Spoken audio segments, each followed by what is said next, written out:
Hello दोस्तों, आपका स्वागत है सक्सेस नॉलेज क्लास में। आपका स्वागत है साथियों। आज अपना टॉपिक हो जाएगा वायुमंडल हो जाएगा।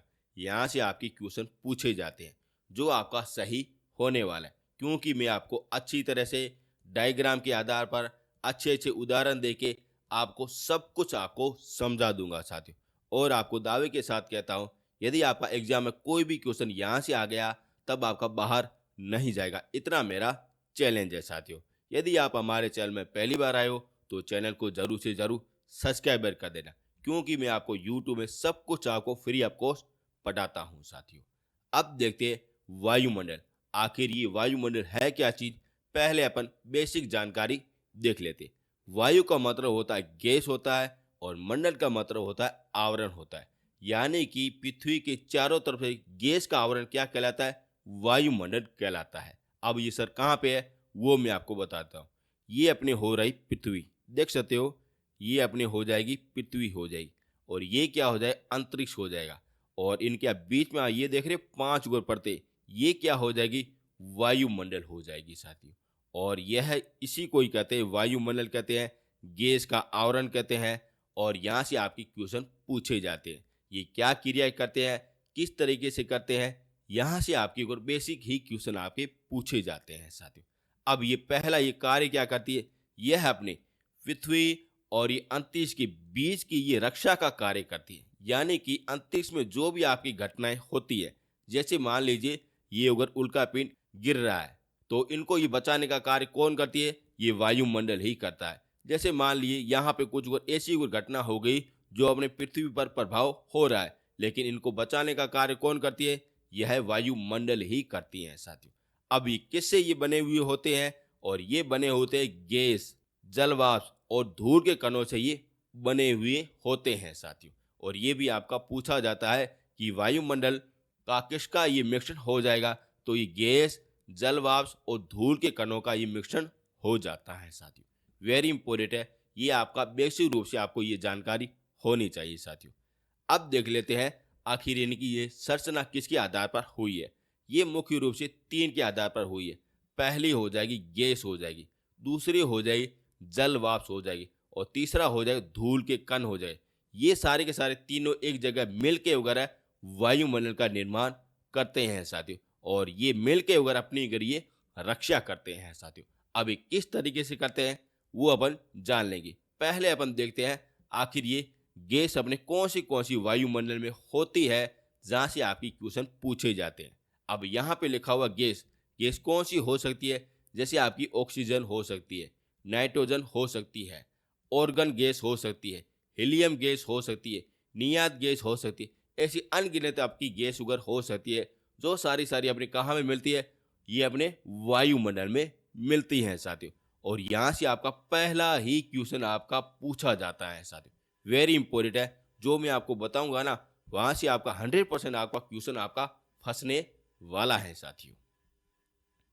अब देखते हैं ये क्या हो जाएगी, अपनी पृथ्वी हो जाएगी, और इनके चारों तरफ क्या हो जाएगी? बादल हो जाएगी। और बादल आपके किसके बने हुए होते हैं? जल वाष्प के बने हुए होते हैं, और आपकी गैस के बने हुए होते हैं साथियों।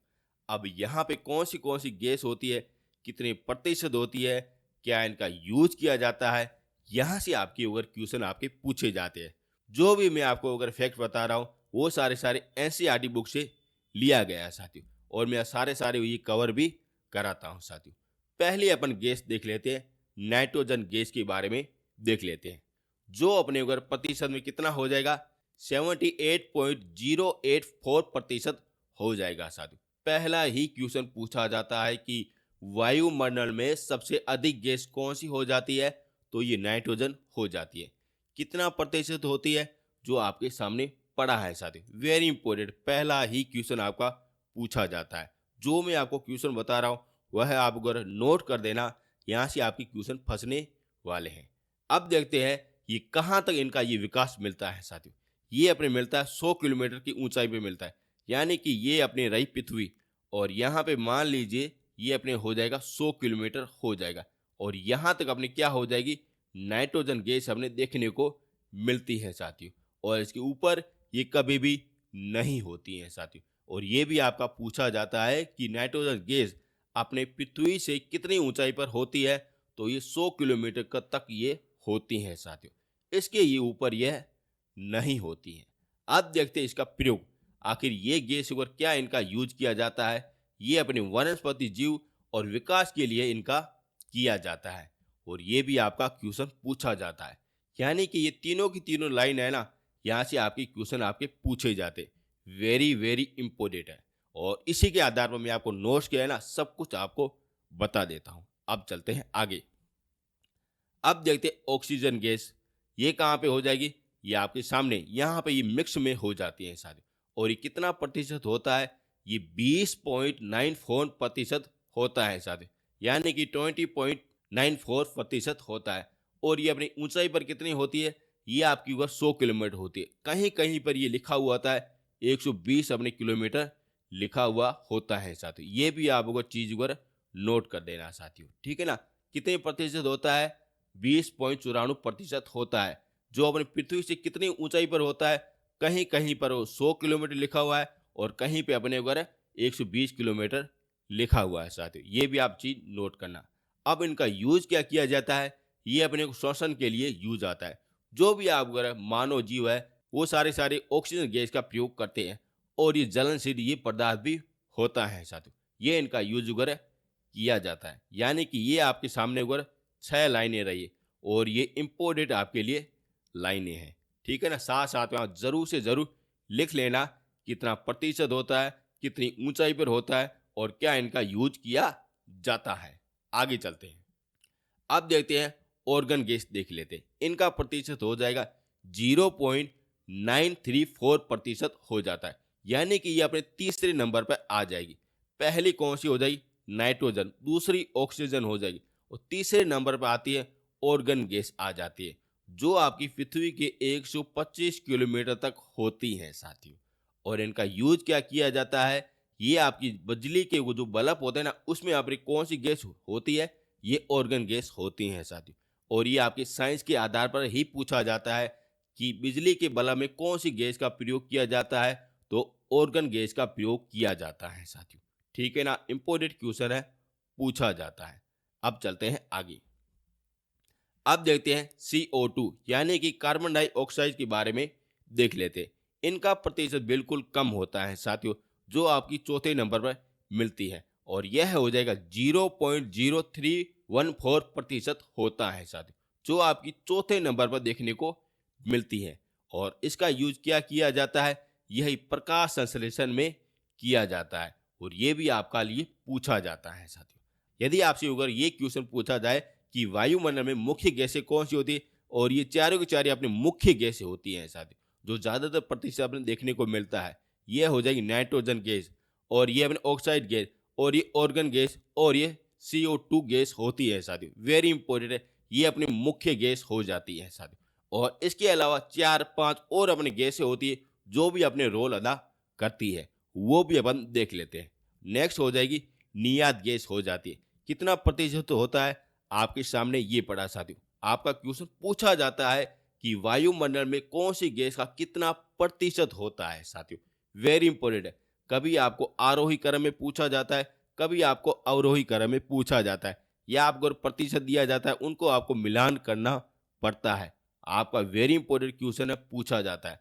और ये गैस कैसी होती, निष्क्रिय गैस होती है, किस तरीके से यूज नहीं किया जाता है साथियों, ठीक है ना। आगे चलते हैं। अब देखते हैं हीलियम गैस। इसका भी प्रतिशत आप अच्छी तरह से देख सकते हो, ये भी आपका पूछा जाता है। और ये क्या यूज किया जाता है, निष्क्रिय गैस होती है साथियों। आगे चलते हैं। अब देखते हैं ओजोन गैस। इसका प्रतिशत कितना होता है, आप देख सकते हो बिल्कुल कम है साथियों।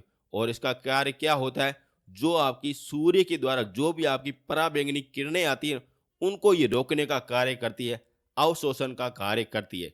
कितना प्रतिशत आती है, और ये पृथ्वी में मैंने 8% हमने पराबैंगनी आती है, लेकिन ये अपने अवशोषण कितनी करती, 6% अपने ऊपर अवशोषण कर देती है, लेकिन 2% है ना जो अपने धरातल पर पहुंच जाती है साथी। और इसके कारण हमारे गर्मी भी होती हैं साथी, जो मैं आपको ओजोन परत के बारे में सब कुछ आपको बता दूंगा साथी। वेरी इंपॉर्टेंट है, ये आपकी गैस भी होती है और आपकी परत भी होती है साथियों, ठीक है ना।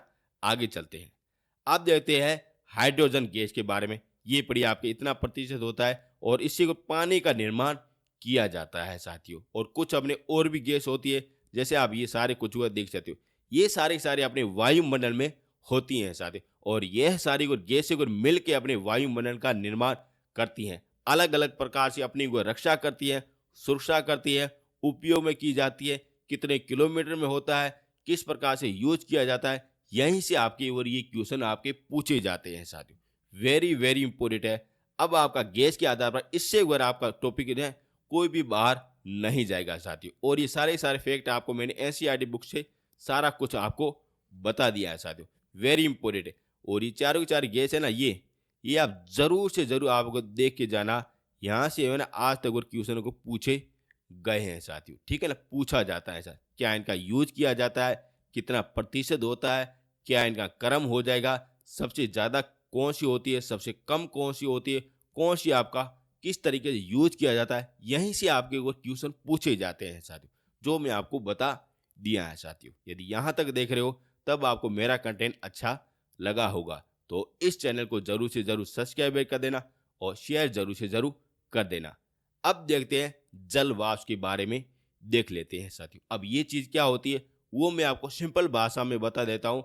आप ये देख रहे हो बादल, ये क्या हो जाएंगे, जल वाष्प हो जाते हैं साथियों। और इससे अपने ये सारे सारी वायुमंडल बनता है। जैसे ये बादल का होना, कोहरा का होना, और सर्दियों के समय को जो आप ओस देखते हो वह होना, और बरसात का कारण होता है, ये सारे सारे में क्या होती है, जल वाष्प होती हैं साथियों। और इससे अपने को मिलकर ये कार्य करते हैं साथियों। ये बेसिक रूप से जानकारी है जो आपसे अगर नहीं पूछी जाती, इतना ही पूछा जाता है कि वायुमंडल में एक बार क्या जल वाष्प होता है या नहीं होता है, तो बिल्कुल होता है साथियों। और इसके आधार पर वो सारी सारी वो बरसात होती हैं साथियों, ठीक है ना।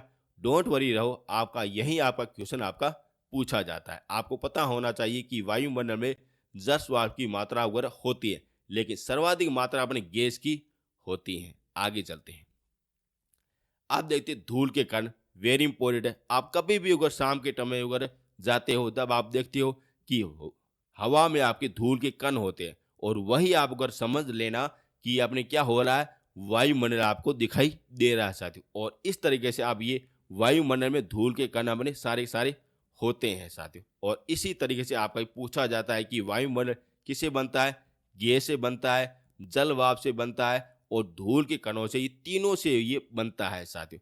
और ज़्यादातर अपने किसका प्रतिशत होता है, गैस का प्रतिशत होता है साथियों। और कम अपना किसका प्रतिशत हो जाएगा, ये अपने हो जाएगा धूल के कण का हो जाएगा साथियों। ये कुछ बेसिक जानकारी आप अगर जरूर से जरूर देख लेना साथियों। और यहाँ से आपके क्वेश्चन पूछे जाते हैं, ठीक है ना। अब चलते हैं आगे।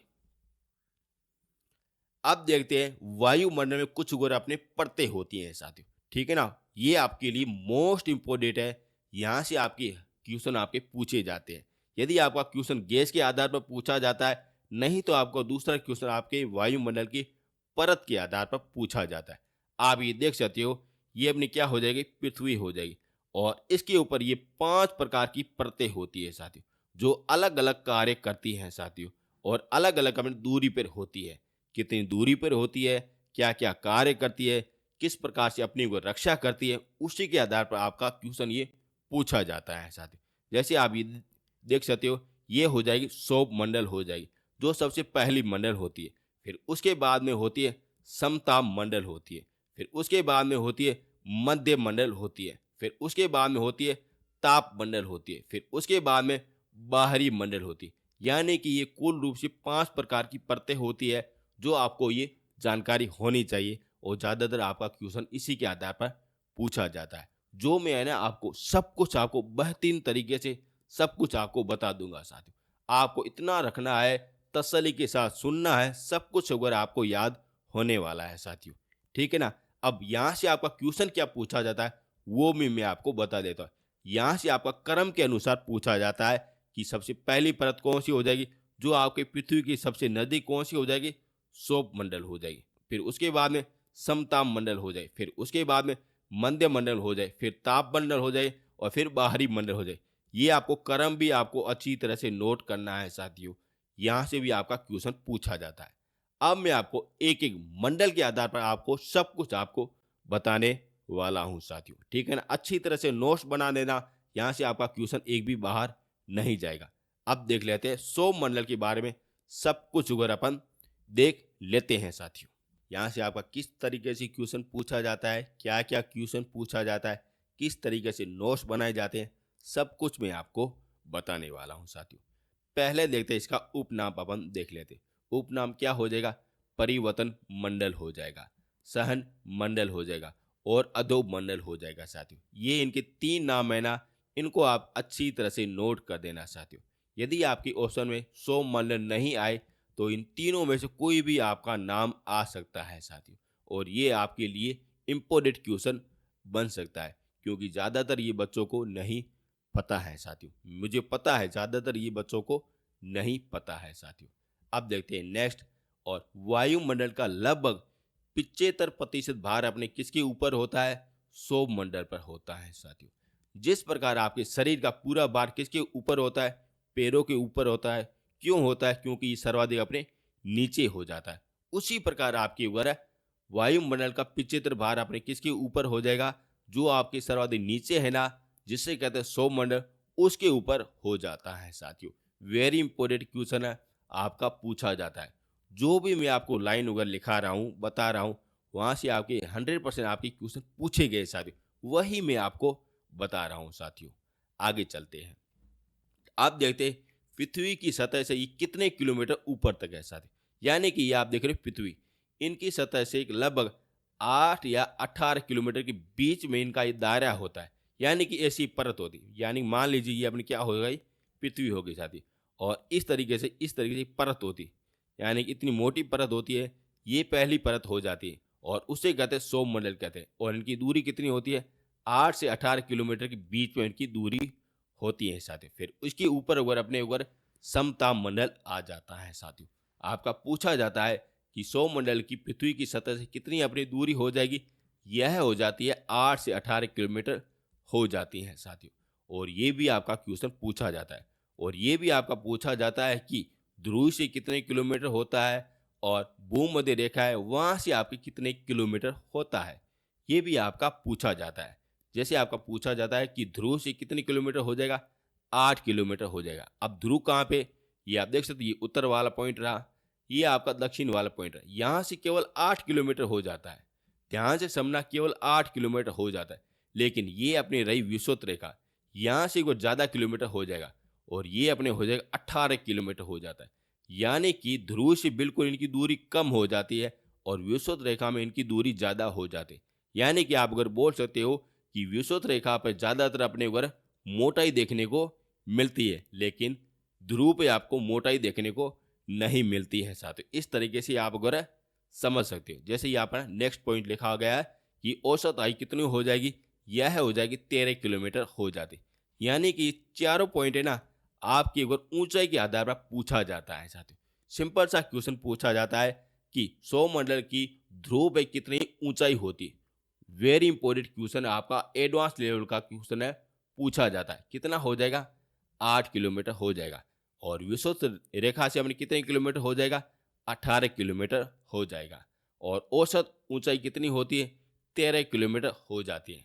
अगर आपका सीधा सा सिंपल क्वेश्चन पूछा जाए कि सौरमंडल की पृथ्वी की सतह से कितनी ऊंचाई होती है, तब आपका 8 से 18 किलोमीटर के बीच में होता है साथियों। इस तरीके से आपका क्वेश्चन पूछा जाता है और ये वाले क्वेश्चन आपके पूछे गए साथियों। वेरी वेरी इंपॉर्टेंट, एक बार जरूर पुराने वाले पेपर जरूर से जरूर देखना, ये आपके क्वेश्चन पूछे गए हैं। अब देखते हैं इनकी मोटाई। मोटाई कहाँ पे हो जाएगी? विषुवत रेखा पर हो जाती है, क्योंकि विषुवत रेखा पर इनकी ऊंचाई कितनी होती है? 18 किलोमीटर होती है सर। यानी कि ये आप देख रहे हो, ये अपने हो जाएगी विषुवत रेखा हो जाएगी, भूमध्य रेखा हो जाएगी या प्रधान रेखा हो जाएगी। यहाँ पे इनकी मोटाई है ना, और भी ज़्यादा देखने को मिलती है साथियों। लेकिन ध्रुव पे अगर मोटाई बिल्कुल कम होती है साथियों। इस कारण ये अपने नज़दीक हो जाता है साथियों।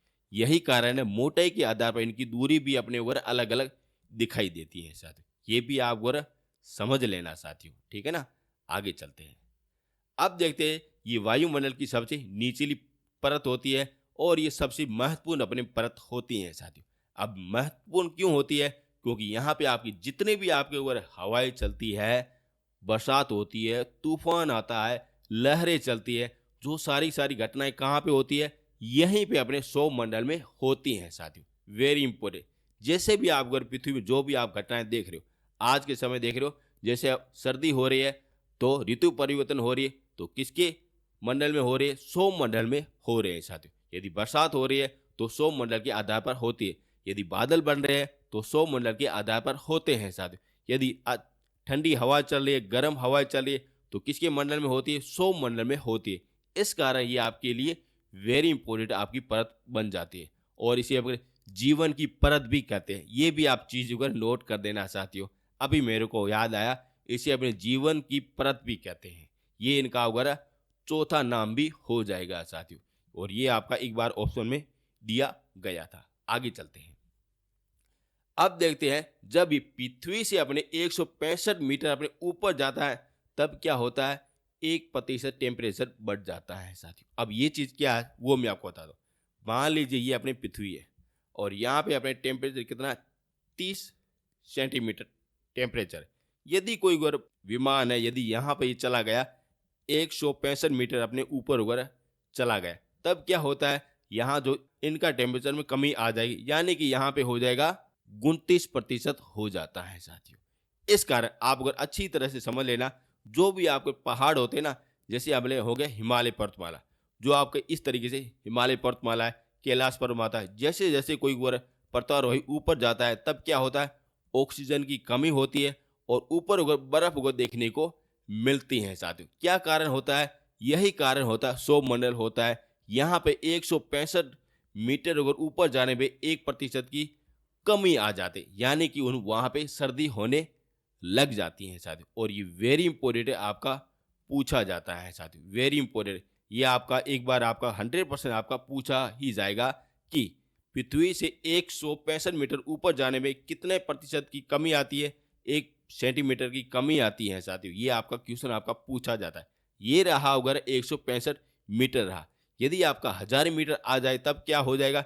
और यह हो जाएगा 6.5 तापमान की कमी आ जाएगी। ये दोनों की दोनों लाइनें ना वेरी इंपॉर्टेंट है, आप रट देना साथियों। पूछा जाता है कि 165 मीटर ऊपर जाने में 1 सेंटीमीटर की कमी आ जाती है, 1000 मीटर ऊपर जाने में 6.5 सेंटीमीटर तापमान की कमी आ जाती। वेरी इंपॉर्टेंट आपका पूछा जाता है, यानी कि जैसे जैसे अपन उत्तर की यानी ऊपर की तरफ जाएंगे तब क्या होगा? सर्दी होने लग जाती है साथियों। ठीक है ना, ये भी आप चीज नोट करना है, ठीक है ना।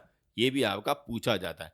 ये कुछ ऐसी जानकारी है जो आपको कोई भी नहीं बताता है साथियों। मैं आपको बता देता हूँ। जैसे ये मान लीजिए ये अपनी पृथ्वी है, जैसे हम पृथ्वी से अपने अगर अंतरिक्ष की तरफ जाएंगे तब क्या होगा? यहाँ पे अगर सर्दी होने लगती है, जैसे जैसे अपने अपने को पृथ्वी के अंदर जाएंगे ना, यहाँ पे गर्मी होने लगती है। यानी कि यहाँ पे यदि 100 मीटर अपने टेम्परेचर है तो ऊपर जाने पर 99 हो जाएगा, यदि नीचे जाने पर कितना हो जाएगा? ये 101 हो जाएगा साथियों। क्यों हो जाएगा? क्योंकि यहाँ पे अपनी गर्मी है और बाहर अपने क्या हो जाएगी? सर्दी हो जाती। इस तरीके से आप अगर समझ सकते हो टेम्परेचर किस तरीके से निकाला है। ये अगर इस तरीके से ये दो लाइन है ना, आप ध्यान से अच्छी तरह सुनना, ये आपकी ज़्यादातर आपकी क्वेश्चन पूछा जाता है। आगे चलते हैं। अब देखते हैं इस परत में तापमान में ऊंचाई के साथ वो घटता है साथियों। जैसे आप देख सकते हो इसमें कमी आ रहा है, तो जैसे जैसे हम ऊपर की तरफ जाएंगे तब क्या होगा? टेम्परेचर घटने लग जाता है। जैसे जैसे हम पहाड़ चलेंगे तो वो पहाड़ क्या होता है? बिल्कुल ठंडा होने लग जाता है साथियों। ये भी आप और चीज नोट करना। आगे चलते हैं। अब देखते हैं यहाँ पे जीवन जीवन की सारी ओर अपनी गतिविधि कहाँ पे होती है? सौरमंडल में होती है। और मौसम में जितना भी परिवर्तन होता है, जो भी आपकी घटनाएं होती है, बरसात होना, वायु आना, तूफान आना, जो भी आपकी घटनाएं होती छोटी से बड़ी, सारी की सारी आपकी किस में होती? सौरमंडल में होती है साथियों। ये भी आपका पूछा जाता है, और इसी के साथ ये आपका सौरमंडल पूरी तरह से कवर हो गया है साथियों। अब मैं आपको बताऊंगा यहाँ से क्वेश्चन क्या क्या पूछा जाता है। मैं आपको पूरी तरह से आपको बता रहा हूँ, ये आप देख के चले जाओ ना, आपका कैसा भी क्वेश्चन पूछा जाए वह बार नहीं जाएगा साथियों। पहला क्वेश्चन यही पूछा जाता है कि वायुमंडल का सर्वाधिक भार अपने किसके ऊपर होता है? तो अपने सौरमंडल पर होता है साथियों। और सौरमंडल की ऊंचाई औसत कितनी होती है? 13 किलोमीटर होती है। और सौरमंडल की ध्रुव में कितनी ऊंचाई होती है?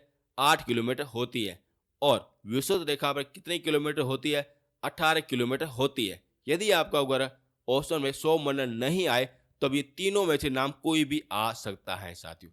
ये भी आप चीज नोट करना है साथियों। ज्यादातर ये बच्चों को नहीं पता है, ये आपका होगा प्लस का पॉइंट हो जाएगा साथियों। और यही आपका मेरिट का डिसाइड करते हैं साथियों। और सौरमंडल की सर्वाधिक मोटाई किसमें होती है? तो विषुवत रेखा पर होती है। और सौरमंडल की सबसे छोटी परत किसके ऊपर होती है? तो ध्रुवों के ऊपर होती है। ऐसे भी आप अगर याद रख सकते हो। मौसम की जितनी भी आपकी घटनाएं कहाँ पे होती है? तो सौरमंडल में होती हैं साथियों। और पृथ्वी से 165 मीटर ऊपर जाने पर क्या तापमान में कमी आती है या ज़्यादा होती है? तो ये कमी होने लगती है। कितनी होती है आप अच्छी तरह से देख सकते हो। ये दोनों के दोनों आपके क्वेश्चन आपके पूछे ही जाते हैं। यही क्वेश्चन है जो आपके इर्द गिर्द आपके पूछे जाते हैं। अब ये कहाँ पे है? जैसे ये पड़ा आप देख सकते हो। जैसे ये रहा आपने अगर पृथ्वी रहे साथ इस तरीके से, और ये क्या रहा आपने बादल रहे साथियों। देख सकते हो ये अपने बादल रहे, ये भी बादल है और यहाँ पे ठंडी ठंडी हवाएं चल रही साथियों।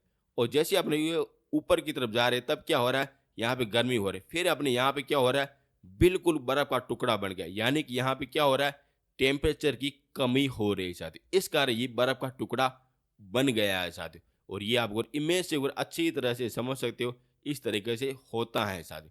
और इससे अपने अगर ऊपर अगर जाता है, हवाई जहाज जाता है, होलीकॉप्टर पर जाता है, जो यहाँ पे ये घूमता है साथियों। ठीक है ना? ये भी आप अगर चीज नोट करना चाहते हो, ये भी आपका अच्छी तरह आप डायग्राम से आधार पर आप अगर समझ सकते हो। ठीक है ना? पूछा जाता है। अब यहाँ पे आपको डाउट नहीं रहना चाहिए। मैंने आपको अच्छी तरह से समझाने की कोशिश की है।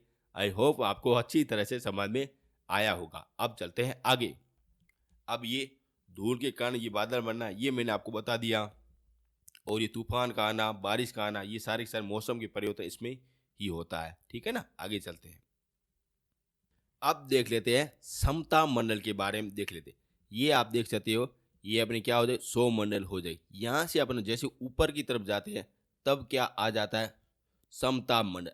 यहाँ से आपके दो ही प्रकार के क्वेश्चन पूछे जाते हैं, वो भी मैं आपको बता देता हूँ। पहला, जो भी आप अगर यात्रा करते हो हेलीकॉप्टर में, फ्लाइट में, जो कहाँ पे ये उड़ता है? तो इस समता मंडल में ये उड़ता है साहब। दूसरा हो जाएगा ओजोन गैस हो जाएगी, जो कहाँ पे होती है? ये आपकी समता मंडल में हो जाती है। ये दोनों के दोनों आपके लिए मोस्ट इंपोर्टेंट है। कहाँ पे होता है? समता मंडल में होता है। इसके बारे में अपन देख लेते हैं। समता मंडल, इसकी ऊंचाई हो जाएगी 18 से 50 किलोमीटर के बीच में हो जाती है। और यहाँ पे क्या पाई जाती है? ओजोन परत पाई जाती है, जो क्या करती है? पराबैंगनी किरणें होती है। पराबैंगनी आखिर किरणें क्या होती है? ये अपने सूरज है साथियों। और यहाँ पे अगर कुछ ऐसी किरणें होती, पराबैंगनी किरणें, जो आपकी पृथ्वी पर आती हैं साथ, और उनकी रोकने का कार्य कौन करती है? यही आपकी ओजोन परत करती है, जो कहाँ पे होती है? समताप मंडल में होती हैं साथियों। वेरी इंपॉर्टेंट है साथियों।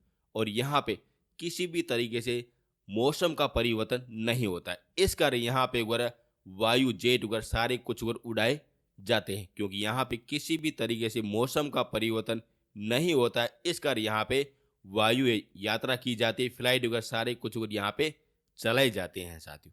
ठीक है ना? आपका मोस्ट इंपोर्टेंट क्वेश्चन यही पूछा जाता है कि वायु जेट हो गया या फ्लाइट हो गई साथियों, ये कहाँ पे चलती है? तो समताप मंडल पे चलती है साथियों। और कौन सी परत में किसी भी तरीके से मौसम का परिवर्तन नहीं होता है? तो समताप मंडल में नहीं होता है साथियों। यही आपके क्वेश्चन है जो आपके पूछे जाते हैं। अब मैं आपको बताऊंगा ओजोन परत के बारे में, सब कुछ आपको बता दूंगा। और यहाँ से आपकी ज्यादातर आपके क्वेश्चन आपके पूछे जाते हैं साथियों। अब देखते हैं ओजोन गैस के बारे में, सब कुछ मैं आपको बताने वाला हूँ। यहाँ से आपका कैसा भी क्वेश्चन जाए वह आपका बाहर नहीं जाएगा। और इसको क्या कहते हैं? ओजोन गैस कहते हैं, जो O3 नाम से जानी जाती है। वेरी इंपोर्टेंट, ये भी आप चीज नोट करना। इसे क्या कहते हैं? O3 नाम से जानी जाती हैं। अब इनकी ऊंचाई कितनी किलोमीटर होती है? ये अपने पृथ्वी से 15 से लगा के 35 किलोमीटर के बीच में अपने होती है। ओजोन गैस होती है सर, अच्छी तरह से समझ लेना। ये आपकी पृथ्वी रही और यहाँ से 15 किलोमीटर से लगा के 35 किलोमीटर के बीच में क्या होती है? ओजोन गैस होती है। और इनका कार्य क्या करती है? ये सूरज की द्वारा जो भी आपकी पराबैंगनी किरणें आती है उनको बचाने का कार्य करती हैं साथियों। यदि ये नहीं होती ना, तब ये पृथ्वी ना पूरी तरह से लाल हो जाती, पूरी तरह से अगर जल जाती साथियों। लेकिन ये ओजोन परत है जो कुछ उगर पराबैंगनी किरणों को अवशोषित कर देती है, और उसके आधार पर यहाँ ये पृथ्वी वगैरह बच रही है साथियों। ठीक है ना, ये भी आपका पूछा जाता है। अब देखते हैं इनका कार्य क्या होता है। इनका कार्य यही होता है कि सूरज की पराबैंगनी किरणों को बचाने का कार्य होता है। यानी कि सूरज की द्वारा जो भी आपकी वो रोशनी आती है ना, उनको ये कम कर लेती है साथियों। यानी कि सूरज में बहुत ही ज़्यादा गर्मी होती है, उनको ये शोषण का कार्य कर देती है। ये भी आपका पूछा जाता है। अब ये पराबैंगनी कितनी अपने पृथ्वी पर आती है? ये 6% आती है। यानी कि मान लीजिए ये आपकी वर सूरज है साथियों, और यहाँ पे ये सूरज की किरणें कितने आ रही है? 6% आ रही है साथियों। यानी कि बीच में अपने क्या हो जाएगा? ओजोन परत हो जाता है, जो क्या करता है, यहाँ से एक बार ये पुनः अगर वापिस अगर भेज देता है, 4% अगर वापिस अगर भेज देता है, बाकी 2% है ना, जो आपकी वर धरातल पर भेज देता है, यानी कि पृथ्वी पर भेज देता है साथियों। और ये वाला चार्ट है ना, आपका पूछा जाता है। जैसे आप देख सकते हो, ये पराबैंगनी 6% आती है और अवशोषित 4% कर लेता है, और पृथ्वी पे 2% आता है साथ। और ये वाला क्वेश्चन आपका पूछा भी जाता है, और ज़्यादातर ये बच्चों को नहीं पता है। इस चार्ट के आधार पर आप अच्छी तरह से समझ लेना कितने प्रतिशत बैंगनी पराबैंगनी किरणें आती है। 6% आती है, अवशोषित 4% करती है, और 2% अपने ऊपर पृथ्वी पर भेज देती है। कौन भेजती है? ओजोन गैस अपने भेजती है साथ। आगे चलते हैं। अब देखते हैं इसके ओजोन परत का क्या क्या ह्रास हो रहा है, कितने प्रतिशत ह्रास हो रहा है। यह 12% हमेशा उगर प्रतिदिन आपके ये ह्रास हो रहा है साथ। वेरी इंपॉर्टेंट है, ये भी आपका क्वेश्चन पूछा जाता है। 12% हमेशा उगर इनका उगर ह्रास हो रहा है साथ, यानी इनका ये कमी धीरे धीरे आ रही है साथियों। वेरी इंपॉर्टेंट, अगर आपकी ये पराबैंगनी किरणें यहाँ पे आ जाए, पृथ्वी में आ जाए, तब क्या हो जाएगा? रोग हो जाएगा साथ। वेरी इंपॉर्टेंट, जैसे हो जाएगा मोतियाबिंद हो जाएगा। जैसे आपको सूरज में देखते हो तब आपको क्या लगता है? आंखों में जैसे कोई लाल लाल लगता है ना, जैसे आप अंधे हो गए साथ, ऐसा अपना हो जाए। और वैसे अपने हो जाएगा त्वचा में रोग हो जाए, जैसे कहते हैं चर्म रोग कहते हैं। इस प्रकार से अलग अलग प्रकार के रोग हो जाएंगे साथियों। जैसे कोई अगर तेजाब की, कोई एसिड की, कोई अगर बारिश कर रहा है, उसी तरीके से हो जाएगा। इसी तरीके से अपने हो जाता है साथ। ऐसी अपने पराबैंगनी किरणें खतरनाक होती है, लेकिन इनको बचाने का कार्य कौन कराती है? ओजोन गैस अपने करती हैं साथियों। आगे चलते हैं। अब देते हैं इनकी मोटाई, यानी कि ओजोन परत की जो मोटाई हो रहा है, उसको किसके आधार पर मापा जाता है? तो ये मापा जाता है डोफंसन के आधार पर, ये मापा जाता है। और ये भी आपका क्वेश्चन पूछा जाता है कि ओजोन परत की अगर मोटाई किसके आधार पर नापी जाती है? तो डोसन के आधार पर नापी जाती है। ये भी आपको चीज को नोट कर देना साथियों। आगे चलते हैं। अब देखते हैं सबसे पहले ओजोन परत पर छेद वगैरह कब वगैरह दिखाई गया था साथियों, और ये अपने दक्षिणी ध्रुव में दिखाई गया था, जिसे कहते हैं अंटार्कटिका महाद्वीप कहते हैं। और ये दिखाई गया था 1980 में, यानी कि 1980 में दक्षिणी ध्रुव में ओजोन परत में एक छेद दिखाई गया था। यानी कि उसे पता चल गया था कि बर्फ वगैरह क्यों पिघल रही है, ये पराबैंगनी किरणों के आधार पर बिगड़ रही है साथियों। ये आप देख सकते हो, ये क्या हो जाएगा? दक्षिणी ध्रुव हो जाएगा साथियों। और यहाँ पे आपको एक छेद हुआ दिखाई गया था 1980 में दिखाई गया था साथियों। और धीरे धीरे ये पराबैंगनी किरणें धीरे धीरे अपने ऊपर अंतरिक्ष से वगैरह सीधी अपने धरातल पर आ रही, जिससे क्या हो जाएगा? अनगिनत आपके रोग हो जाएंगे, और तापमान और भी ज़्यादा बढ़ जाएगा, और अगर बिल्कुल अगर हानि वगैरह हो जाएगी साथियों। अब इसका कारण क्या मिलता है? इनका कारण हो जाएगा CFC गैस हो जाए, यानी कि क्लोरोफ्लोरोकार्बन गैस हो जाएगी साथियों। इसके आधार पर होता है। जैसे आप ये देख सकते हैं, ये क्या हो जाएगी? एक फैक्ट्री हो जाए, यहाँ से वगैरह ये सारी सारी गैस वगैरह निकल रही है साथियों। अब ये गैस कौन सी होती है? जैसे आपके कोई फ्रिज में गैस होती है, आपके AC में गैस होती है, और आपके फैक्ट्रियों में गैस होती है। ये सारी सारी कैसी होती है? क्लोरोफ्लोरो गैस होती है। वह क्या करती है? जो आपकी वगैरह ओजोन परत को ये छिद्रित कर देती है, यानी कि कमज़ोर कर देती है। हर दिन ये धीरे धीरे कमज़ोर कर देती है। उससे क्या होती है कि ये पराबैंगनी किरणें आपकी वगैरह पृथ्वी पर आ जाती हैं, और इसी की तरह वगैरह ये सारी सारी वो पृथ्वी गर्म होने लगती है, अनगिनत रोग वगैरह आने लगते हैं। कौन सी गैस हो जाएगी? क्लोरोफ्लोरोकार्बन गैस हो जाएगी साथियों। ये इनका प्रमुख कारण मिलता है कि ओजोन परत को सबसे कमजोर करने का कारण क्या हो जाएगा? क्लोरोफ्लोरोकार्बन गैस हो जाएगा साथ।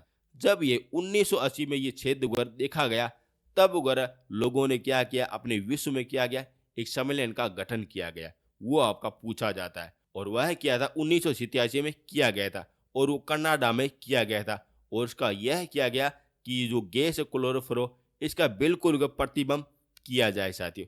और इस अपने प्रोटोकॉल को कहते हैं मेटेरियल प्रोटोकॉल कहते हैं साथियों, जो आपकी ओजोन परत से हो जाएगा साथियों। और ये आपका पूछा जाता है कि मेटेरियल प्रोटोकॉल किससे संबंधित हो जाएगा? ओजोन परत से हो जाएगा साथियों।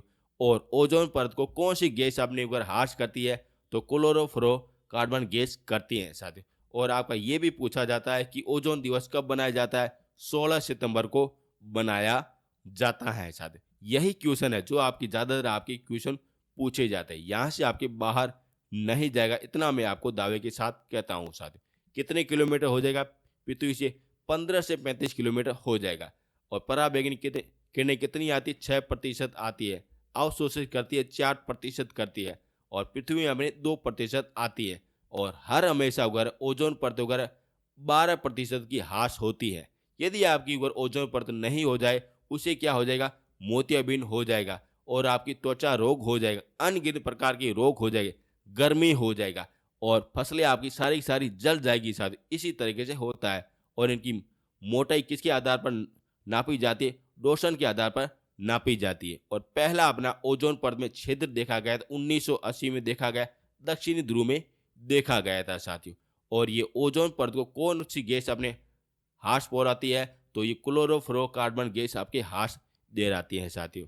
और मेटेरियल प्रोटोकॉल किससे संबंधित हो जाएगा?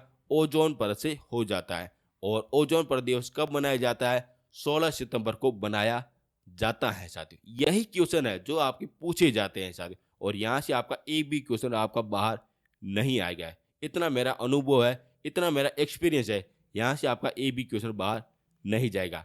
यदि अच्छा लग रहा है तो चैनल को जरूर से जरूर सब्सक्राइब कर देना, शेयर कर देना और प्लीज़ प्लीज़ ज़रूर से ज़रूर 10 लोगों को ज़रूर से ज़रूर शेयर कर देना। और आपको इतना ही निवेदन है, आप साथ साथ में ज़रूर से ज़रूर नोट्स बना देना सब, ठीक है ना? इतना आप काम कर देना, फिर आप पूरी तरह से फ्री हो जाओगे, इस टॉपिक से हो जाओगे। अब चलते हैं आगे। अब देखते हैं मध्यम मंडल, अपन देख लेते हैं। और ये आपके लिए इम्पोर्टेंट सर कहाँ पे हो जाएगा? ये मिडल वाला हो जाएगा, मध्यम मंडल हो जाएगा सर। और यहाँ पे अपने क्या आता है? ये आप देख रहे हो उल्का पिंड, ये देख रहे हो, यही आता है। और यहीं से आपका यही क्वेश्चन आपका पूछा जाता है साथियों। जो भी आप अगर देखते हो अंतरिक्ष में कि ये तारा अगर टूट रहा है साथियों, ये कहाँ पे टूट रहा है? ये अपने मध्य मंडल में टूटता है और वहीं पे वो बिखर जाता है साथियों। कहाँ पे होता है? मध्य मंडल में होता है। और इनकी ऊंचाई हो जाएगी 50 से 80 किलोमीटर ऊपर तक हो जाता है। और ये सबसे ठंडा अपनी परत होती है साथियों, वेरी इंपॉर्टेंट। अब ये ठंडा क्यों होता है? क्यों? इसका भी कारण है। इनका कारण यही है, यदि ये ठंडा नहीं होता तब आपका उल्का पिंड कैसा होता है? गर्म होता है। और यहाँ पे आने के बाद अगर इनको भी ये अपने उल्का पिंड को ठंडा कर देता है और उनको ये नष्ट कर देता है। इनकी भी अगर भगवान की कुछ ऐसी अगर रचनाएं की गई है जो आज भी अगर किसी को समझ में नहीं आती है। ये कुछ अगर ऐसी बातें हैं जो अगर धीरे धीरे अपन को पता चल रही है साथियों। यानी कि आपको इतना समझ लेना कि उल्का पिंड आप जितने भी आप देख रहे हो, जो कहाँ पे आप देखते हो? मध्य मंडल में देखते हो। आप जितने भी तारे अगर टूटते हो दिखाई देते हो, वो सारे सारे मध्य मंडल में दिखाई देते हैं। और ये सबसे वो ठंडी अपने परत हो जाएगी साथ। यहाँ से आपका यही आपका क्वेश्चन पूछा जाता है, वेरी वेरी इंपॉर्टेंट है। आपका उल्का पिंड के आधार पर यही आपका पूछा जाता है। और दूसरा क्वेश्चन हो जाएगा कि 5 परतों में सबसे मध्यम वाली परत कौन सी हो जाएगी? मध्य मंडल हो जाएगी साथ। यहाँ से आपका यही आपका क्वेश्चन पूछा जाता है, ठीक है ना? आगे चलते हैं। अब देखते हैं आयन मंडल। इसे आप अगर अच्छी तरह से समझ लेना, ये आपके पूछे जाते हैं। ये अपना पहले देखते हैं इनका किलोमीटर कितना हो जाए। ये अपने 80 से लगा के 640 किलोमीटर तक हो जाता है। यहाँ पे रेडियो तरंगों का प्रतिबंध होता है। यानी कि आप जो भी आप अगर सैटेलाइट देखते हो, जो भी आप अगर उपकरण देखते हो, ये सारे सारे कहाँ पे होते हैं? यहीं पे होते हैं, आयन मंडल में होते हैं साथियों। और यहाँ से आपका यही आपका क्वेश्चन पूछा जाता है कि रेडियो तरंगों का प्रतिबिंब कहाँ पे होता है? आयन मंडल में होता है साथियों। यानी कि अभी आप जो भी आप अगर ये आप वीडियो देख रहे हो, तब क्या हो रहा है? नेट का डाटा का यूज हो रहा है। और ये नेट अपने पहले कहाँ पे जाता है? यहाँ पे जाता है, यहाँ पे इस तरीके से जाता है। फिर आपके ऊपर टावर में आता है, फिर आपके ऊपर ये वीडियो आप देख रहे हो। यानी कि अभी जो आप अगर रेडियो तरंगों की जो आप जाल देख रहे हो, ये सारी सारी प्रक्रिया कहाँ पे होती है?